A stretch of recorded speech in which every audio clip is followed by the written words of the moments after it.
بسم اللہ الرحمن الرحیم الحمد للہ رب العالمین والصلاة والسلام علی سید الانبیاء والمرسلین محمد وعلی آلہ واصحابہ اجمعین اما بعد۔ باب کیفیت السلامی، یہ باب ہے سلام کی کیفیت کے بیان میں۔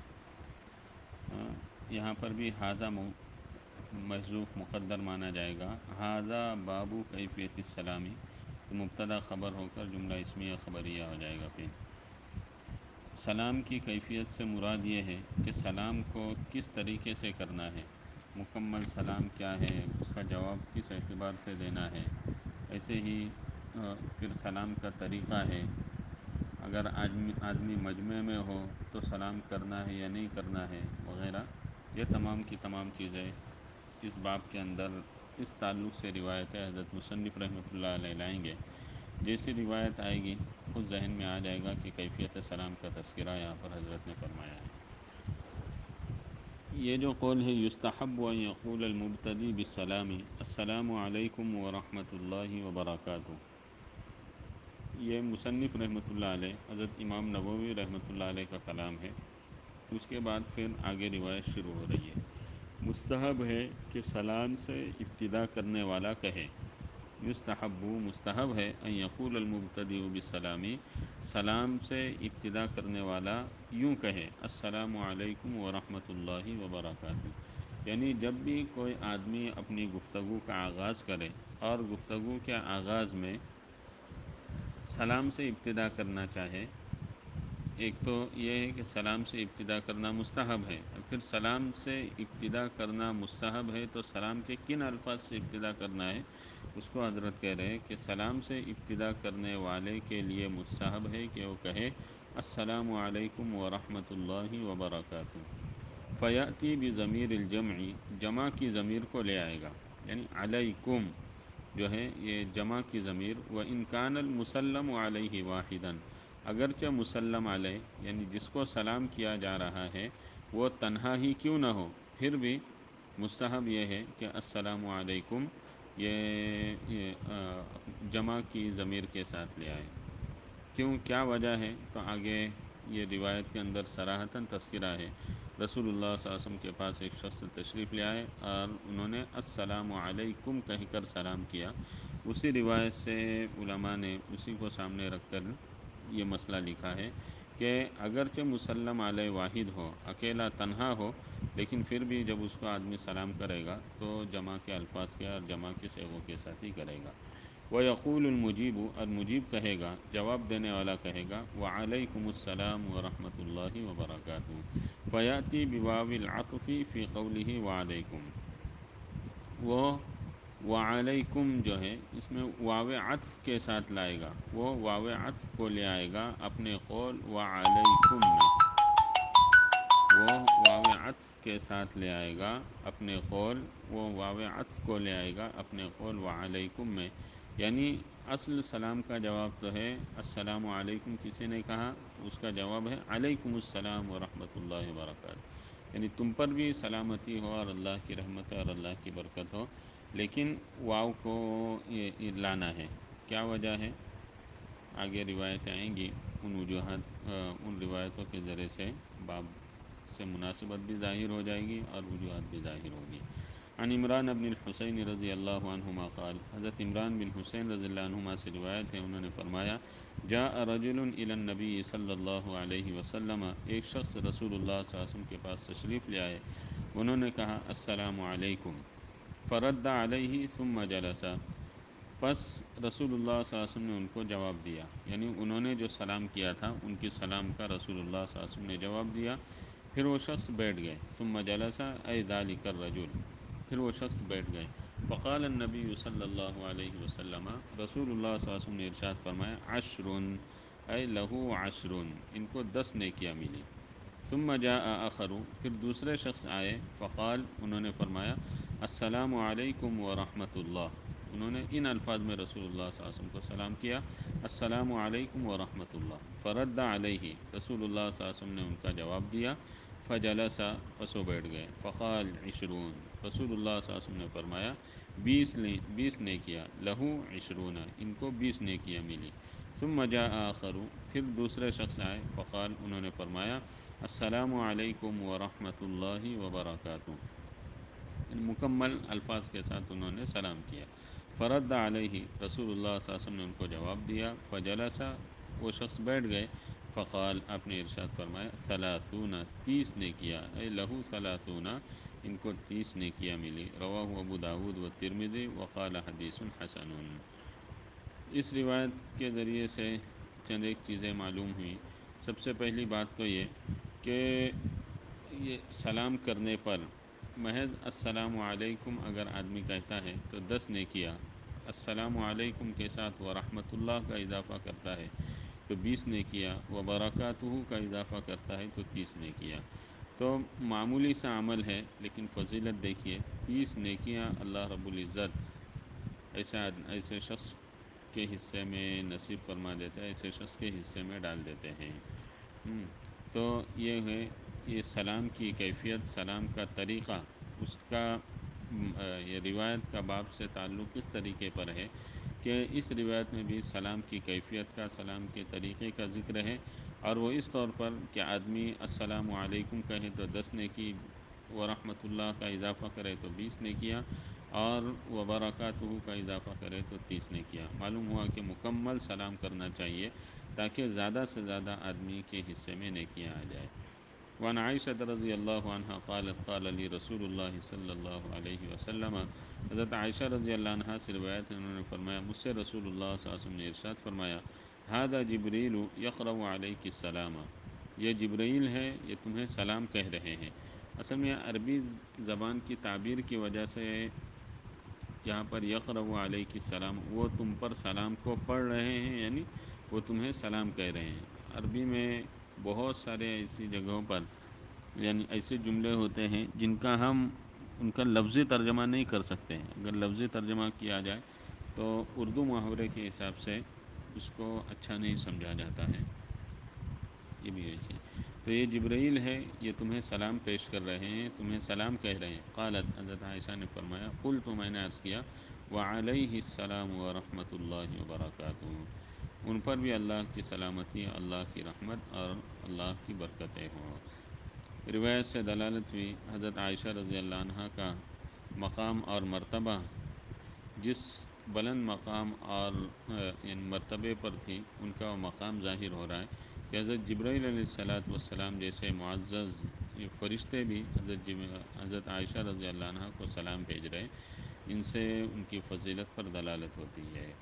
ایک بات یہ بھی پتہ چلی کہ آدمی کسی کے ذریعے سے سلام بھجوا سکتا ہے، جیسے یہاں پر حضرت جبرائیل علیہ الصلاۃ والسلام نے حضرت عائشہ رضی اللہ عنہ کو سلام بھیجا، اور پھر جس کو بھیجا جائے ان کو کیسے جواب دینا ہے وہ الفاظ بھی روایت کے اندر مذکور ہیں۔ ایک اشکال یہاں یہ پیدا ہو سکتا ہے کہ حضرت جبرائیل علیہ الصلاۃ والسلام نے حضرت عائشہ جو کہ ایک اجنبی عورت تھی، ان کو سلام کیسے بھیجا اور کیوں کر بھیجا؟ تو جواب اس کا ظاہر ہے کہ حضرت یعنی اجنبیوں کو سلام کرنا وغیرہ یہ انسانوں کے لیے تخاطب ہے، اور حضرت جبرائیل علیہ الصلاۃ والسلام کا تعلق انسانیت سے ہے ہی نہیں، وہ تو فرشتے ہیں، ان کے احکامات الگ ہیں، اور ظاہر سی بات ہے کہ اس میں وجوہات، اس کی وجہ یہ تھی حضرت کہ اجنبی کو سلام نہیں بھیجی جا سکتی، وہ فتنے کے خوف کی وجہ سے کہ کوئی اجنبی مرد کسی اجنبی عورت کو سلام بھیجے، پھر ان کا آپس میں تعلق قائم ہو جائے، اس وجہ سے ممانعت ہے۔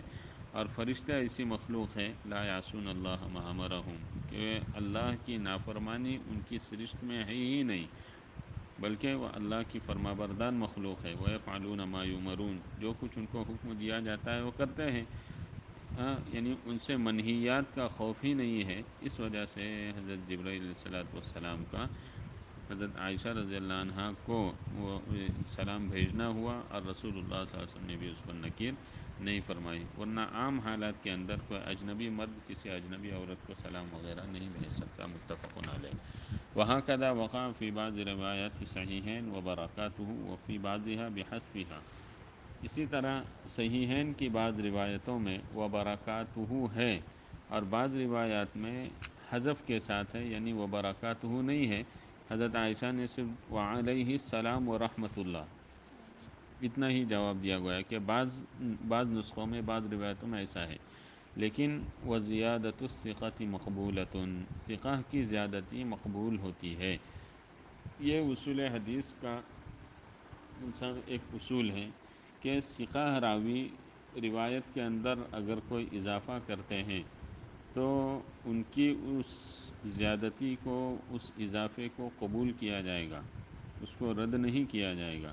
لہذا جن روایتوں میں ورحمۃ اللہ کے ساتھ وبرکاتہ کا تذکرہ ہے وہ ثقہ کی زیادتی ہے، اور اصول حدیث کا قاعدہ ہے کہ ثقہ کی زیادتی مقبول ہوتی ہے، لہذا وہ اضافہ بھی صحیح ہے، اور بعض لوگوں نے جو حذف کی بات کی ہے کہ وہ برکاتہ نہیں ہے وہ بھی صحیح ہے۔ وعن انس رضی اللہ عنہ ان النبی صلی اللہ علیہ وسلم کان اذا تکلم بکلمۃ اعادها ثلاثا حتى تفهم عنه۔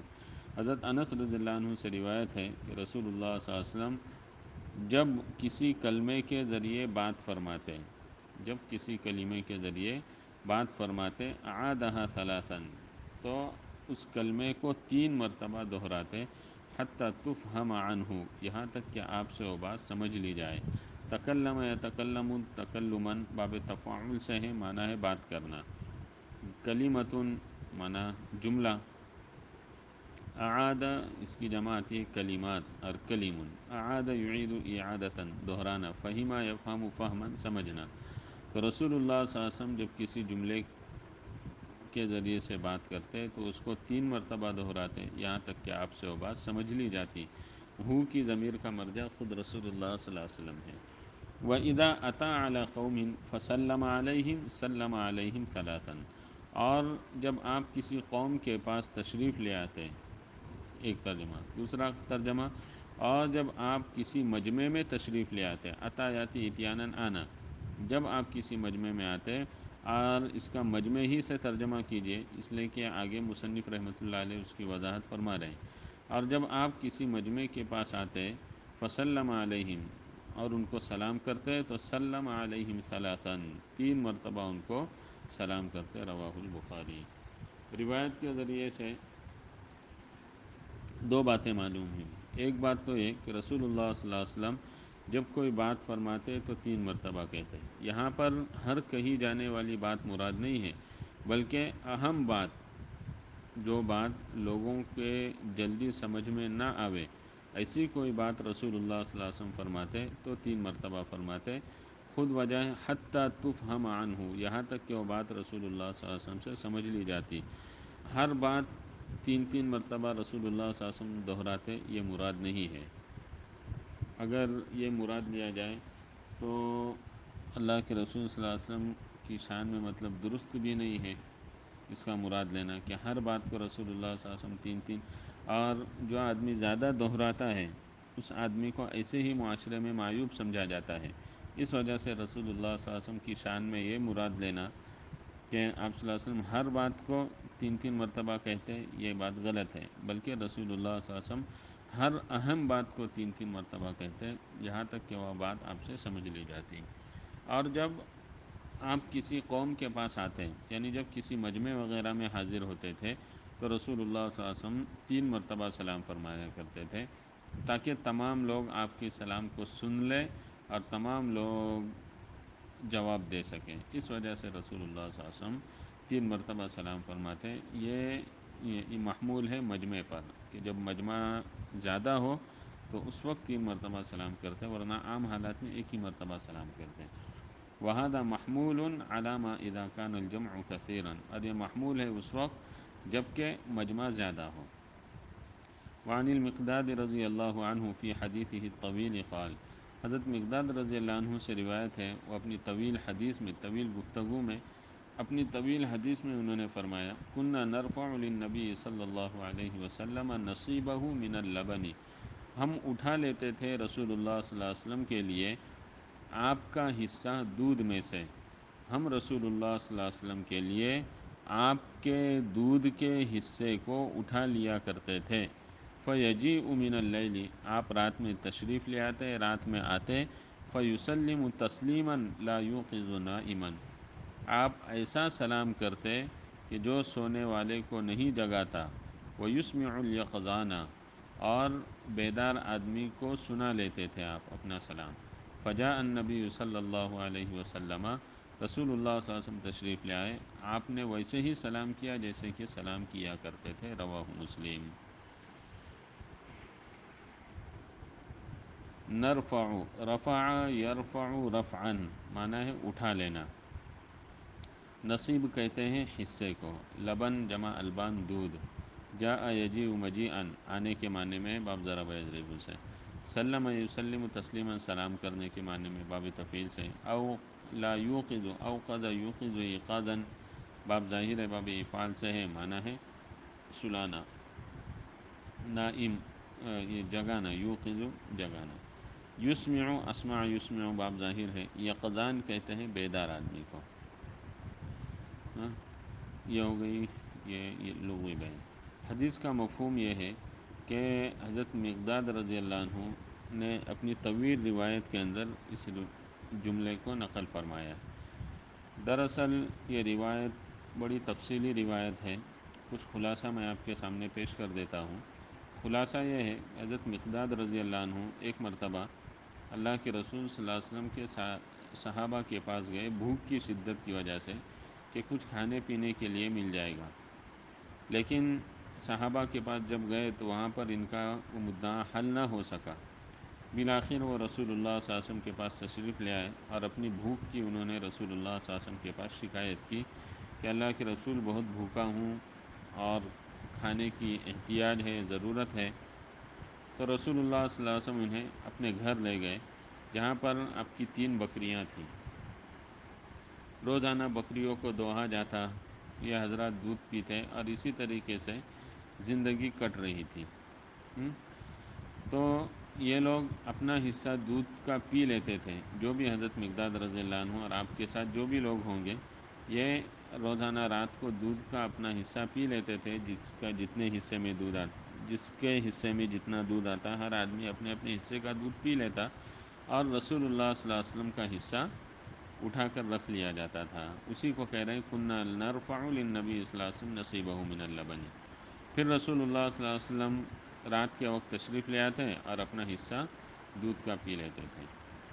تو ایک مرتبہ ایسا ہوا کہ انہوں نے، حضرت مقداد رضی اللہ عنہ نے، اللہ کے رسول صلی اللہ علیہ وسلم کے حصے کا دودھ بھی پی لیا۔ رسول اللہ صلی اللہ علیہ وسلم جب آئے، برتن کو خالی دیکھا تو آپ نے دونوں ہاتھوں کو دعا کے لیے اٹھایا۔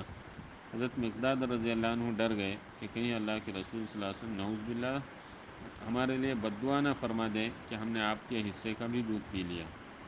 لیکن اللہ کے رسول صلی اللہ علیہ وسلم نے ہاتھ اٹھا کر دعا کی کہ اللہ جو مجھے کھلائے اس کو آپ کھلائے، جو آپ کھلائیے، اور جو مجھے پلائے اللہ آپ اس کو پلائیے۔ مقداد رضی اللہ عنہ کہتے ہیں کہ میں فوراً بیدار ہوا کہ، اور اس وجہ سے یعنی بستر سے اٹھا کہ رسول اللہ صلی اللہ علیہ وسلم کی دعا کا حقدار میں بن جاؤں، اور میرا ارادہ تھا کہ ان 3 بکریوں میں سے ایک بکری ذبح کر کے رسول اللہ صلی اللہ علیہ وسلم کو کھلا دیتا ہوں تاکہ آپ کی دعا کا مستحق بن جاؤں۔ لیکن جب گیا وہاں باہر دیکھا تو بکریوں کے تھن بالکل دودھ سے لبریز تھے۔ میں نے جا کے وہ دودھ دوہا رسول اللہ صلی اللہ علیہ وسلم کے پاس لایا اور آپ کو میں پلا دیا۔ تو یوں میں رسول اللہ صلی اللہ علیہ وسلم کی دعا کا مستحق ہو گیا۔ یہ مکمل طویل روایت ہے۔ اس روایت کا یہ جو ہے کنّا نرفع للنبی صلی اللہ علیہ وسلم نصیبہ من اللبن، ہم رسول اللہ صلی اللہ علیہ وسلم کے لیے دودھ آپ کے حصے کا دودھ ہم اٹھا کر رکھ لیتے تھے۔ یہ پھر رسول اللہ صلی اللہ علیہ وسلم رات کو تشریف لے آتے اور ایسا سلام کرتے کہ جو سلام سونے والے کو نہیں جگاتی، اور بیدار آدمی اس سلام کو سن لیتا تھا۔ یعنی نہ بہت زور سے سلام کرتے کہ سویا ہوا آدمی بھی جاگ جائے، اور نہ اتنا آہستہ سلام کیا کرتے تھے کہ بیدار آدمی بھی نہ سن سکے، بلکہ معتدل انداز میں سلام کرتے تھے تاکہ اس کا بھی نقصان نہ ہو جائے اور اس کا بھی نقصان نہ ہو جائے۔ سونے والے کا نقصان یہ ہے کہ وہ نیند سے بیدار ہو جائے، اس کی نیند میں خلل ہو جائے، اور جاگے آدمی کا نقصان یہ ہے کہ اللہ کے رسول صلی اللہ علیہ وسلم کی دعا کا مستحق نہ بنے۔ اس وجہ سے رسول اللہ صلی اللہ علیہ وسلم معتدل انداز میں سلام فرمایا کرتے تھے۔ اس سے دلیل ہے اس بات پر کہ آدمی اگر کبھی گھر میں آئے اور کچھ لوگ سو رہے ہوں، کچھ لوگ بیدار ہوں، جاگے ہوں، تو اتنی زور سے سلام کرے کہ جاگے ہوئے لوگ سن سکے اور سونے والوں کی نیند میں خلل نہ پڑ سکے۔ خیر، تو مقداد رضی اللہ عنہ کہتے ہیں رسول اللہ صلی اللہ علیہ وسلم آئے فسلم کما کان یسلم، آپ نے سلام کیا جیسا کہ سلام کیا کرتے تھے۔ کیفیت السلام سے، بابو کیفیت السلام سے روایت کا تعلق ظاہر ہے۔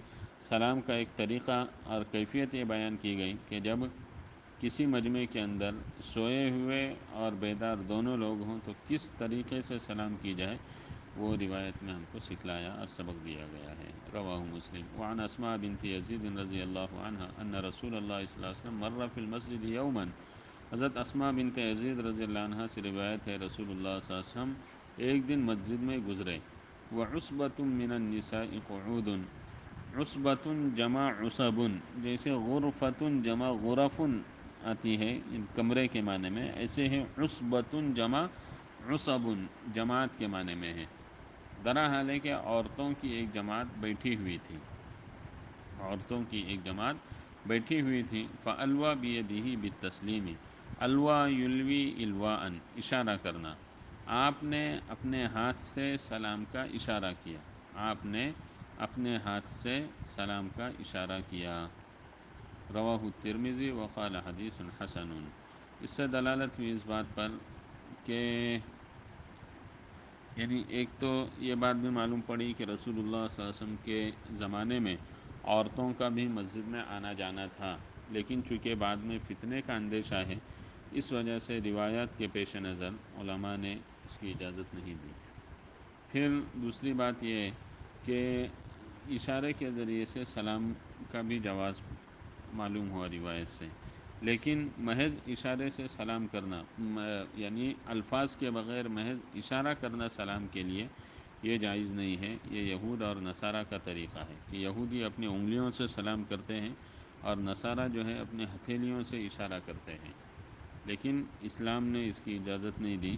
البتہ اگر الفاظ کے ساتھ سلام کرے اور ہاتھ سے اشارہ کرے تو یہ جائز ہے، جیسے کہ رسول اللہ صلی اللہ علیہ وسلم نے یہ اپنے ہاتھ سے اشارہ بھی کیا اور الفاظ سے سلام کے الفاظ بھی کہے ہیں۔ آگے مصنف رحمۃ اللہ علیہ خود فرما رہے ہیں وَهَذَا مَحْمُولٌ عَلَىٰ أَنَّهُ صلی اللہ علیہ وسلم جمع بین اللفظ والاشارۃ، اور یہ محمول ہے اس بات پر، یعنی اوپر کی جو روایت ہے کہ رسول اللہ صلی اللہ علیہ وسلم نے اپنے ہاتھ سے سلام کا اشارہ کیا، یہ محمول ہے اس بات پر کہ رسول اللہ صلی اللہ علیہ وسلم نے لفظ اور اشارہ دونوں کو جمع فرمایا ہے، یعنی زبان سے تو آپ الفاظ سلام کہہ رہے تھے اور ہاتھوں سے اشارہ کر رہے تھے۔ تو ہاتھ سے اشارہ اسی وقت جائز ہے سلام میں جبکہ زبان سے تلفظ بھی ہو۔ اچھا، یہ محمول ہم نے کیسے یہ نکالا، تو اس کے لیے دلیل حضرت ذکر کر رہے ہیں وَيُؤَيِّدُهُ أَنَّ فِي رِوَایَةِ أَبِي داؤد فَسَلَّمَ عَلَيْنَا، اس کی تائید کرتی ہے وہ روایت جو ابو داؤد میں ہے کہ رسول اللہ صلی اللہ علیہ وسلم نے ہمیں سلام فرمایا۔ فَأَلْوَى بِيَدِهِ بِالتَّسْلِيمِ فَسَلَّمَ عَلَيْنَا، رسول اللہ صلی اللہ علیہ وسلم نے اپنے ہاتھ سے سلام کا اشارہ کیا، فَسَلَّمَ عَلَيْنَا، اور ہم کو سلام کیا۔ معلوم ہوا کہ زبان سے تلفظ بھی ادا کیے سلام کا کہ تلفظ کو، اور ہاتھوں سے اشارہ بھی کیا رسول اللہ صلی اللہ علیہ وسلم نے۔ وعن ابی جریج الحجیمی رضی اللہ عنہ قال اتیت رسول اللہ صلی اللہ علیہ وسلم، ماقبل کی روایت کا باب کیفیت السلام سے تعلق بالکل ظاہر ہے کہ آدمی یعنی سلام کا طریقہ ایک یہ بھی ہے کہ محض ہاتھ سے سلام نہ کیا جائے، ہاتھ کے اشارے سے محض سلام نہ کیا جائے، بلکہ سلام کے لیے ہاتھ اور تلفظ بالسلام دونوں چاہیے، دونوں مطلوب ہے، دونوں محمود ہے دین میں۔ وعن ابی جریج الحجیمی رضی اللہ عنہ قال اتیت رسول اللہ صلی اللہ علیہ وسلم، میں رسول اللہ صلی اللہ علیہ وسلم کے پاس آیا، فقلت، میں نے عرض کیا علیک السلام یا رسول اللہ، اے اللہ کے رسول آپ پر سلامتی ہو۔ قال لا تقل علیک السلام فإن علیک السلام تحیۃ الموتى، علیک السلام نہ کہو، اس لیے کہ علیک السلام یہ مردوں کا سلام ہے، اس لیے کہ علیک السلام مردوں کا سلام ہے۔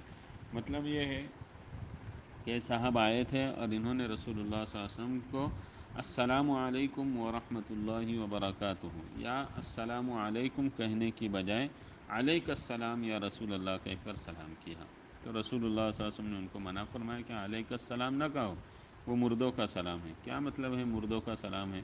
چونکہ زمانے جاہلیت میں شعراء اپنے کلام میں مردوں کو مخاطب کرنے کے لیے علیک السلام کا لفظ استعمال کیا کرتے تھے۔ اس وجہ سے رسول اللہ صلی اللہ علیہ وسلم نے اس بات کو پیش نظر رکھ کر ان صحابی کو منع فرمایا کہ تم علیک السلام مت کہو بلکہ السلام علیکم وغیرہ کہو۔ ہاں، یہ بات ذہن نشین رکھیے کہ علیک السلام جو ہے اس وقت کے جو شعراء ہیں وہ مردوں کو سلام پیش کرنے کے لیے استعمال فرمایا کرتے تھے، زمانے جاہلیت کے شعراء۔ اس وجہ سے رسول اللہ صلی اللہ علیہ وسلم نے ان کو منع فرمایا کہ علیک السلام جو ہے وہ مردوں کا تحیہ ہے۔ ہاں، میت کی جمع ہے موتا، وہ مردوں کا تحیہ اور مردوں کا سلام ہے، اور تم مجھے زندہ شخص کو سلام کر رہے ہو، اس وجہ سے علیک السلام نہ کہو۔ لا تقل علیک السلام فإن علیک السلام تحیۃ الموتى، رواہ ابو داود والترمذی وقال حدیث حسن صحیح، وقد سبق بطولہ، حدیث اپنی طوالت کے ساتھ گزر چکی ہے پیچھے باب کے اندر، گزشتہ سال ہم پڑھ چکے ہیں اس کو۔ بس کوئی بات اگر سمجھ میں نہ آئے تو چاہے تو گروپ پر پوچھ لیجئے، چاہے فون کر کے پوچھ لیجئے، بہرحال جیسی سہولت ہو ویسے اس حساب سے آپ پوچھ سکتے ہیں۔ دعا بھی کیجئے اللہ پاک مدارس کی رونق کو بحال فرمائے، ہم سب کو بالمشافہ جمع کر کے اللہ رب العزت ہمارا یہ جو تعلیمی سلسلہ، تعلیمی سفر ہے، وہ باقاعدہ آب و تاب کے ساتھ شروع ہو جائے، اسے فیصلے فرمائے، حالات کی سازگاری کے لیے بھی دعا فرمائیے۔ السلام علیکم ورحمۃ اللہ وبرکاتہ۔